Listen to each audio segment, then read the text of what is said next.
there. We are going to dive right in today and get started on Unit 1, which is building a healthy foundation for lifelong fitness or lifelong health. Before we get started on that, I want to make sure that you download the correct documents because you're going to need this while you're going through the slides. If you go over to your classwork in Google Classroom and scroll down to Unit 1, Building a Healthy Foundation for Lifelong Health, you will see a class material under there, Unit 1 Notes. Make sure that you click on that. And then once that pops up, if it does not prompt you to make a copy, scroll over to File and then scroll down to Make a Copy. This will save the copy to your Google Drive, and then you will be able to edit that copy and then submit it once it's due at the end of the unit. So please make sure you do that before we get started.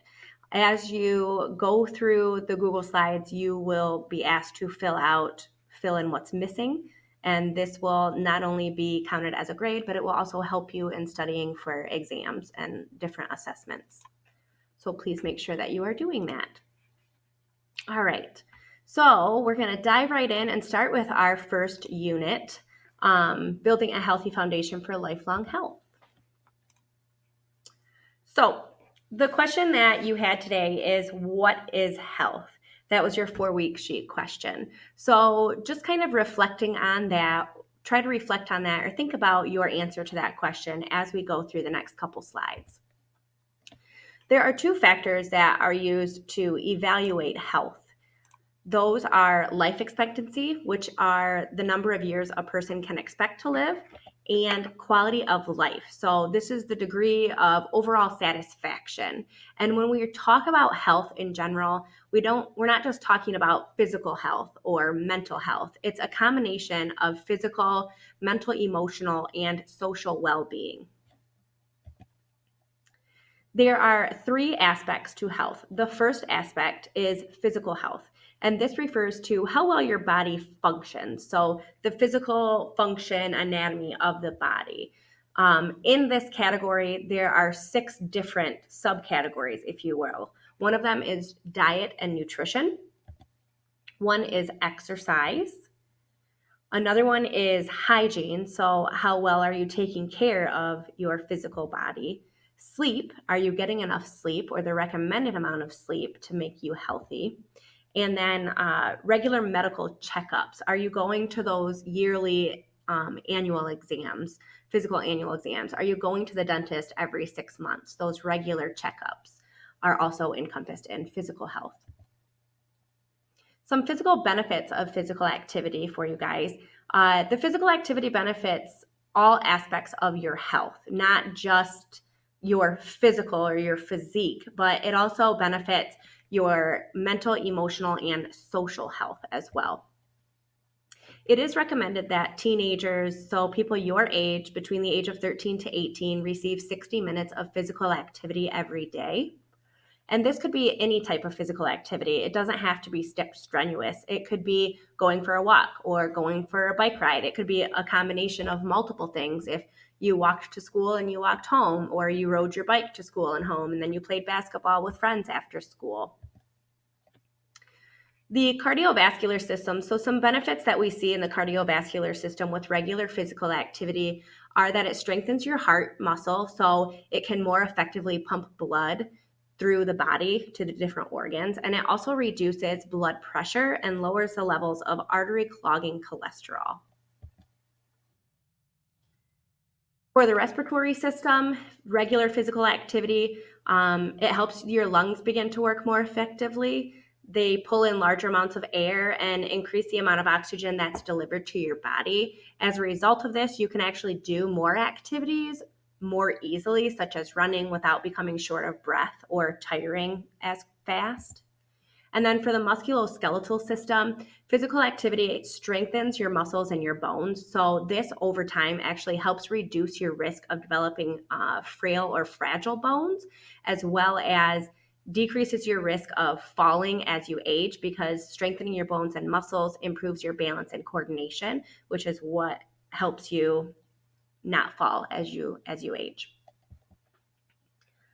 For mental and emotional health is the second component of the second aspect of health. This is how you feel about yourself and how well you relate to others and how well you react to life-changing events or events in your life.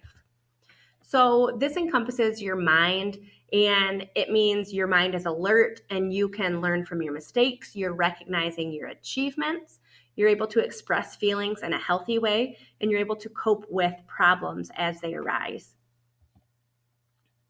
Some of the psychological benefits of physical activity.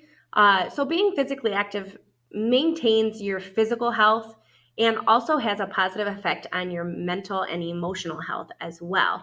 So I'll move myself over so you can see my cool bit emojis. So one of the physical benefits or psychological benefits of physical activity is stress relief. So being active actually stimulates your body to produce chemicals called endorphins. And they're basically called the feel-good chemicals. They help with feelings of well-being, they help with relaxation, and they help relieve physical pain. Some types of physical activities, such as stretching, can also ease muscle tension as well. When you are physically active, you will also see it's also a mood enhancer. So it can naturally lift your mood. In addition to those endorphins, it promotes the production of other brain chemicals that combat anxiety and depression. And for this reason, people with anxiety and depression are advised to get regular physical activity. Being physically active can actually help you sleep better. Moderate activity, so at least 3 hours before bedtime, helps you relax and get to sleep more easily. And it is recommended that teenagers get between 8 to 10 hours of sleep every night. And then finally, improve self-esteem. So regular physical activity can help boost your mood and self-confidence. It can give you a sense of accomplishment and also help you look and feel your best.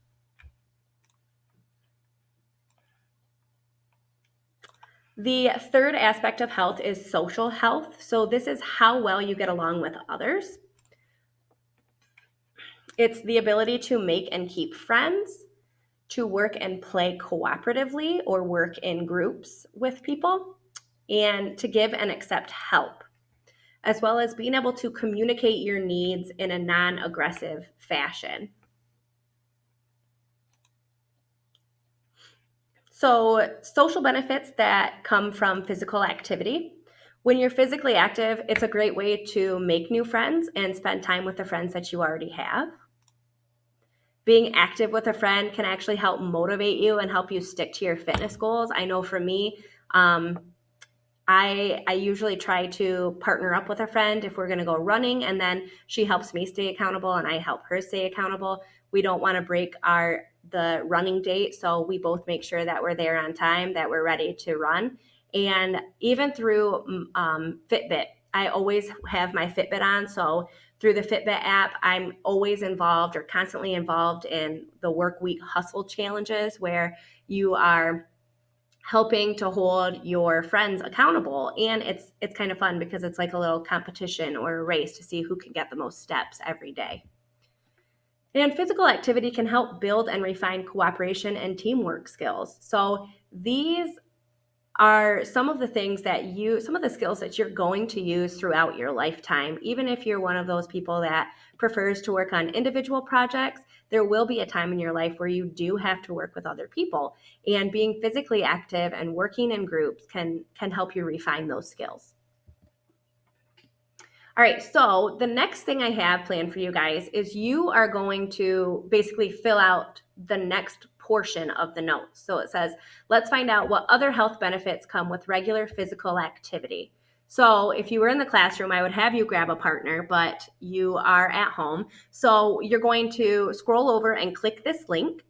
You are then going to fill in the blanks on the notes that you have in front of you until you reach the heading, Identifying Health Influences and Risks. And I was going to give away prizes in class. So we'll see if you can do this the fastest. The first person to turn this in, I'll give 5 extra credit points to if you're online today. So go ahead and click this link. It's going to bring up the website that you are then going to use, and it's through the Centers for Disease Control and Prevention, the CDC which hopefully you know who they are. You've probably heard a lot about them lately because they're who we get most of our data from around the coronavirus. So you're going to scroll down and just fill in the blanks of your notes. It's really just this page.